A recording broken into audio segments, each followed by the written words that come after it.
People traveling in Norway, especially in the western and northern parts, will soon realize that Norway is the land of ferries. This video will tell you all you need to know about them.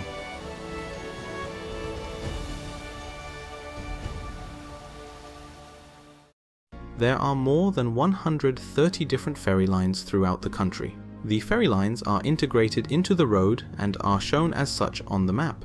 Most lines are government-owned and operated by private companies. Prices are set by the state.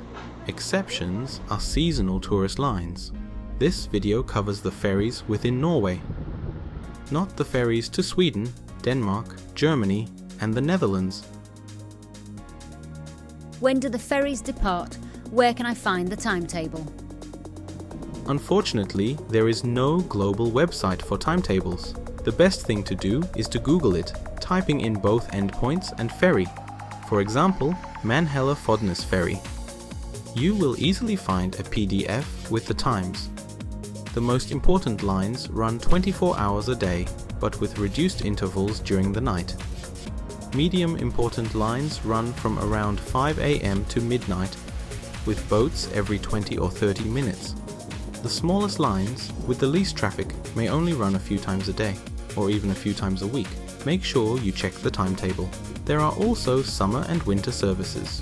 Google Maps and other navigation systems don't seem to know when the ferries run, so your arrival time may not be very accurate. How much does it cost? Most ferries cost up to 250 kroners, depending on the length of the trip. That's the price for a normal petrol car up to 6 meters. Electric cars are cheaper, and if your car is longer than 6 meters, it gets expensive quickly. Tourist lines cost much more because they offer more than just a passage. They are an alternative to a sightseeing boat and are priced accordingly. Since 2023, lines with less than 100,000 crossings per year are free. This is to help the locals with their living costs. Unfortunately, some tourists have discovered this and started using routes with many ferries, such as Route 17, just because it is now free.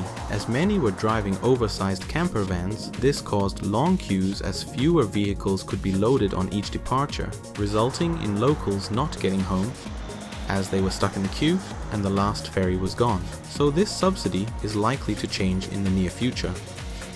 How do I pay? From 2025, almost all ferries will be paid for in the same way as toll roads, which means you will receive a bill afterwards. To work properly and get some discounts, you need to have your car registered with Autopass, which you should do anyway, as there are toll roads everywhere. You can get more discounts by subscribing to Autopass Ferry. This is very popular with motorhome tourists. Free ferry crossings will appear as such in your final tally. Which brings us to our next question. Can I reserve my place in advance? Short answer, generally no. There are 3 exceptions. The ferry from Bodø to the Lofoten, the tourist ferries across the Geiranger, Norway and Fjords, and some very small ferries to obscure destinations. You don't need to book these ferries, however, it is advisable to do so if you need to catch one at a certain time. For the others, just drive up to the pier and join the queue. It's very rare that you have to wait longer than the next ferry. So how do I join the queue? How does it work with multiple destinations? When you arrive at the harbour, take the first lane. Cars will queue in lane 1, then 2, and so on unless otherwise indicated, and they will be taken in that order. If you have more than one destination, queue in the lane for that destination. Multiple destinations may be served by different lines from the same pier, or the same ferry may stop at different ports. For multiple destinations on the same ferry, the crew must load the cars in a specific order to ensure efficient disembarkation. What facilities are available at the harbours? There are usually not many facilities around the quays, especially if the pier is not in a town. There may only be a toilet and a small waiting house for pedestrians. In some places where there is a lot of traffic and longer waiting times, there may be a kiosk. And how do you get on?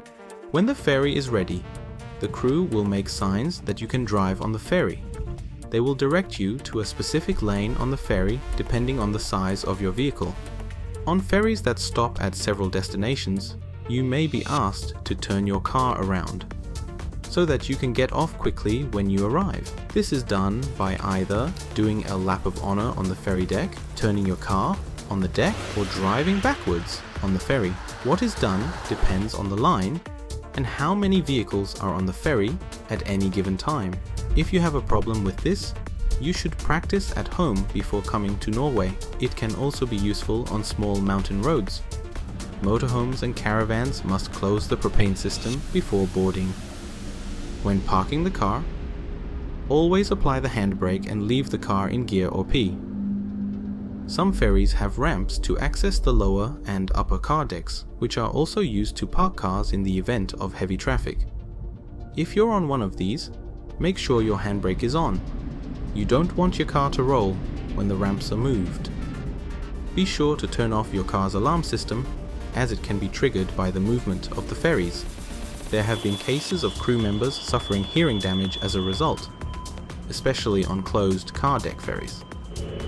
And you don't want to be the guy who annoys everyone on board.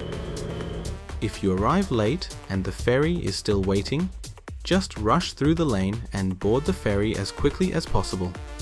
It is possible to board the ferry as long as the gates at the boarding ramp are open. What happens on board? On some ferries, you can stay in your car. Some ferries have enclosed car decks, usually in the north and on longer routes, and it's mandatory to leave your car. On short trips, you can just go up to the top deck and enjoy the view. Some ferries sell coffee, waffles and hot dogs, usually on longer routes. This can vary from a full cafeteria to a self-service kiosk to just a coffee pot. It usually depends on how busy the route is. If you catch one of the newer electric ferries, you will experience a very quiet and smooth ride.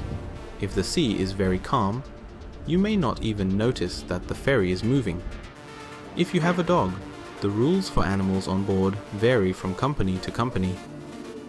Ask the crew to be sure. In most cases, pets are not allowed in the lounge area. Some companies allow you to walk your dog on the car deck, but it's best to keep it in the car. However, most ferry journeys take less than 20 minutes. On the Lofoten ferry between Buedu and Moskenes, dogs must remain in the car or cage for the entire journey. If you don't want to lock up your pet for 4 hours, you'll have to drive around. And when you arrive? There will be a message telling you to go back to your car. The ferry will then dock and you will feel when it has made contact. If you are at the front, you should now start your car. The door will open and you will get a sign from the crew. Or a traffic light will turn green when you can leave the ferry. You may be shocked at how quickly Norwegians drive off the ferry. On routes used by many locals, it's normal to drive at the speed limit after the ferry. If you can't or don't want to, stop after the ferry and let all the locals pass. Not everyone is on holiday and wants to enjoy the view. On routes with lots of local commuters, the crew don't seem to need to do much as everyone knows the procedure, so just go with the flow. I'm travelling around Norway on foot. Can I use car ferries? Yes, you can. Just wait until all vehicles are on board and board via the access ramp. Pedestrians travel free of charge. I'm travelling by bike. Is it the same as for cars? No.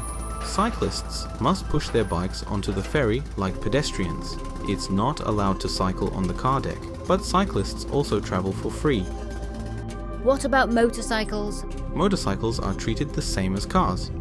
For payment, ask the crew if it can be done on board, or you will get a bill later. I'm travelling by bus. What should I do? There are 2 options. Local buses can stop at the ferry pier.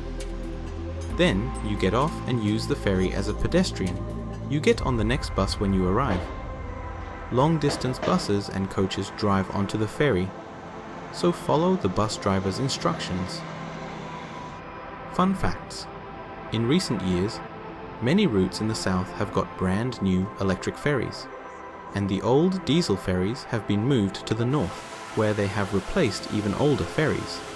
In 2023, we were on Herøy, just outside Sandnessjøen. We took a ferry called Skjæranøy. The name sounded familiar. Usually ferries are named after nearby places, but there are no such places nearby.